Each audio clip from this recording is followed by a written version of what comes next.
Alright guys, so the new epic cookie Candy Diver has been released, and in this video I want to quickly talk about all of the things that you need to know about Candy Diver and to answer some of the questions that you guys might have about this cookie, because this cookie is definitely going to be a very special one. So quickly just going over the skill real quick, this cookie is going to be having this special effect called Safeguarded. So this cookie is going to be immune to all attacks, all skills, all debuffs, and everything that really is going to be a thing against your cookies. So this cookie is going to literally just be standing there, shining its light from the lantern, and is going to be debuffing the enemies. So basically, you can consider this cookie a moving treasure that is able to debuff and buff your cookies in a cookie form. All right, so real quick here, guys, the regular attack, so all it's going to do is going to be debuffing the enemy. So when you see the damage chart, Candy Diver is literally going to be doing 0 damage.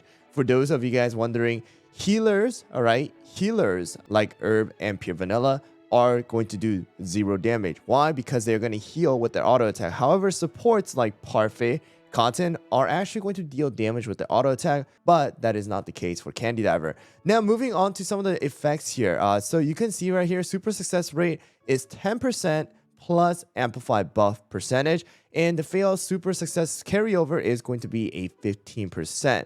And you can see that the healing and buffs are going to depend on exactly what relic Candy Diver is going to bring up from the sea.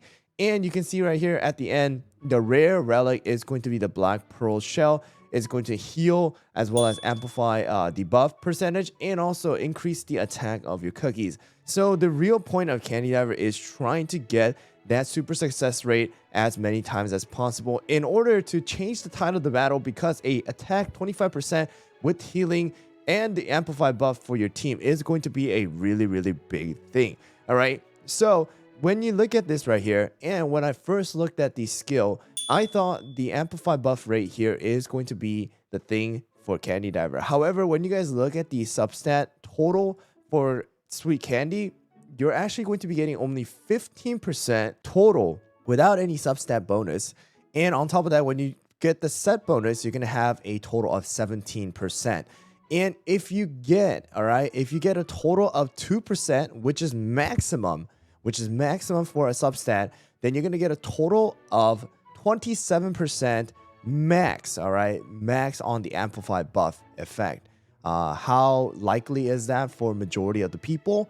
Not very likely. It is very hard to max out an entire topping like that. On top of that, trying to focus on cooldown and some of the other stats that may help, including something like attack speed. So after some testing, I was able to find out, as well as a lot of players are finding out now, that Sweet Candy is not going to be the topping. So good news, guys. If you guys broke down your Sweet Candy, not going to be a problem.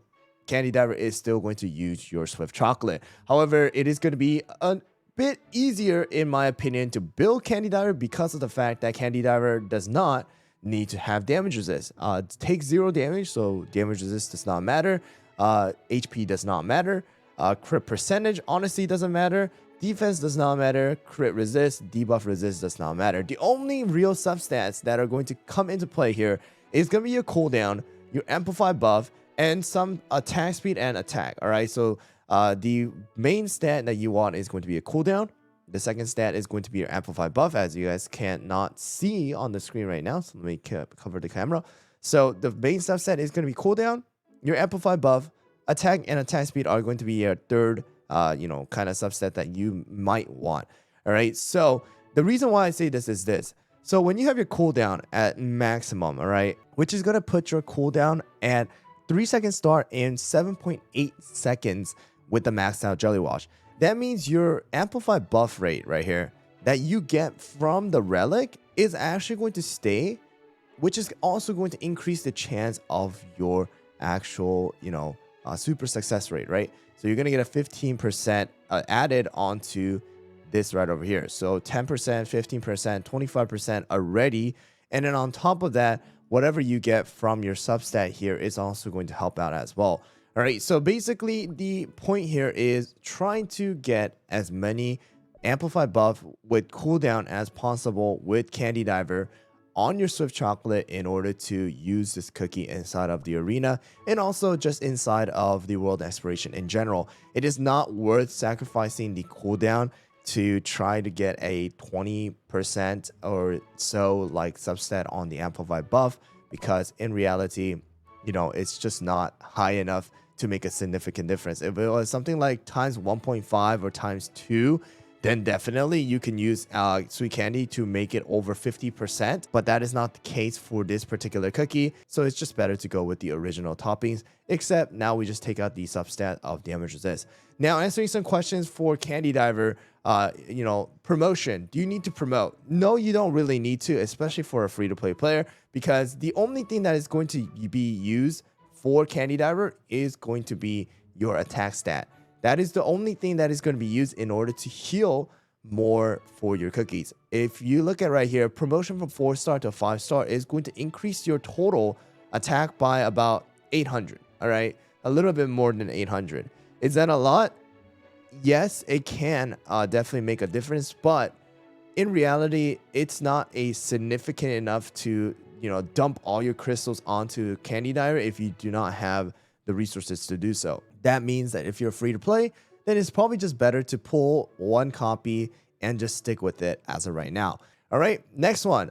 Candy Diver cannot be targeted by Vampire. All right, Candy Diver is not going to be a target that Vampire could bite. So if you're trying to use Candy Diver to counter Vampire, that is not going to be the thing. So keep that in mind, guys. Candy Diver, majority of the time, is actually going to be in the front because of the fact that it's going to be like immune to all attack, can't be knocked back, so usually goes to the front. And that's usually the reason why Vampire can't even target Candy Diver in reality, even if it's targetable. All right, so just keep that in mind. And some of the other questions, you guys can always leave it down in the comments below. But just keep in mind, Amplified buff is not really going to be the best thing here. It's going to be the best to focus on the cooldown and with the attack, with the Amplified buff substat and some extra attack speed as possible and attack.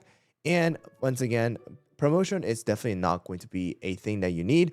And one last question, do you need to pull for Candy Diver? I don't think it's a must. Definitely can be used and can be good, but it's not going to be a must like something like Captain Caviar, Eclair, Black Pearl, and things like that. Definitely a banner that you can literally pull one time or one copy and you can save your crystals, in my opinion right now. All right, if there's any other teams and things like that, of course, I will be sharing it with you guys. Thanks for watching. Hope I answered your question, guys, and I'll see you guys all on the next one.